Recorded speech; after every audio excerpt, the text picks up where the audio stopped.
Hey guys, and welcome back to another video of the series 99% Tactics. In today's video, we're gonna talk about pins.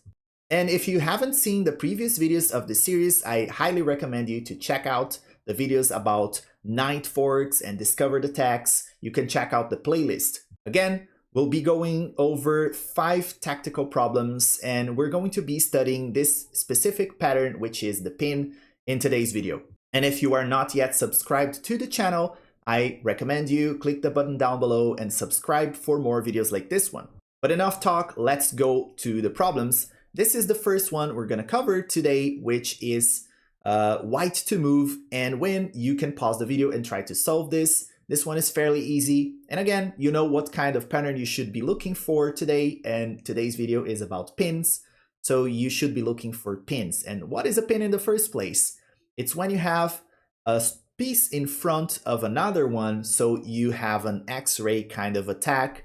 And this is exactly what happens in this position. You have the queen and the king lined up, so you can make a move like this, for example, rook to e1. And as you make this move, guess what? There is no way this piece cannot be moved. You cannot move it away because it is pinned. In this case, it's an absolute pin, so it cannot move legally because the king would be in check if the queen were to move. So the only thing that they can do here is actually end up sacrificing the queen for the rook, and you just take it back with check again. So this is pretty much winning the game in this position. But let's check some more difficult examples. Okay guys, this is black to play and win. The examples are going to become more and more difficult as we go. This one is not so hard again, and you can pause the video and try to find the solution. You already know what to do. You have to look for pins. You have to look for a way to attack a piece, and it cannot move because it's pinned. So in this case here, the move is bishop to b4, pinning the queen to the king. So this queen cannot move, and there's nothing they can do. The best bet here is to just sacrifice it for the bishop, which is just awful. But the next examples are going to be a bit more difficult, especially the last one, so let's check them out. Okay, this one is white to play, and in this example, we're not going to win a lot of materials, so it's not as obvious as the previous example. This is a bit harder. You can pause the video and try to find the solution. Again, it's white to play and win. We're going to actually win a pawn here in the end of the variation. So notice that this pawn here is pinned. It cannot move. It's of course being blocked by this pawn, but it cannot actually even defend this pawn right here. So this means that we can go ahead and grab this pawn. This pawn cannot take, otherwise your opponent's going to lose the bishop. So if they take here, you win one pawn in the end of the variation. So now this one, you don't win as much material, but now it's a winning endgame. You have a passed pawn, and you were up a pawn, so this is just great for white. It's just winning actually. But the next examples are going to include some combinations exploiting the pins that we actually make, so they are much more interesting. Let's check them out. Okay guys, this is white to play and win.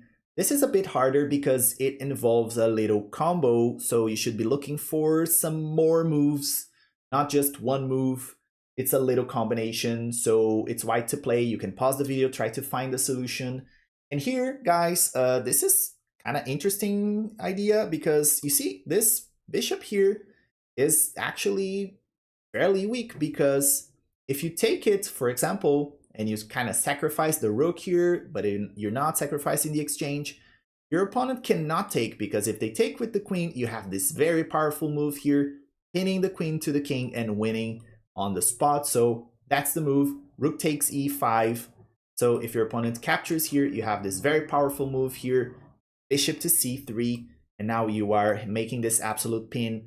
Your opponent has nothing but to do but just give up the queen for the bishop, and you're gonna even capture it with check. So it's just great.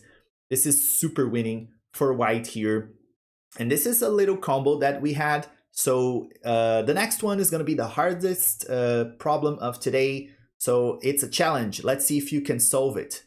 Okay, guys, this is the final example of today's video, and it's white to play and win. It's very similar to the previous example. We're going to be exploiting a pin, and it's a bigger combination. It's a bit longer combination than the previous one. So I challenge you to calculate until the end, until you can guarantee winning material.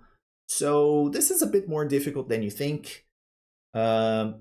Okay, so in this position, we're going to do the same. We're going to take the bishop here, what seems to be sacrificing the exchange, but what happens in the end is that when we take here and they take back with the rook, we're going to be playing this move, bishop to d3, pinning the rook so they cannot move this rook anymore. But remember, your opponent can go ahead and play this move, defending the rook.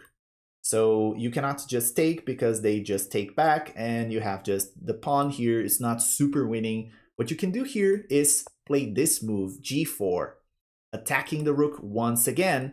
And it's not finished yet.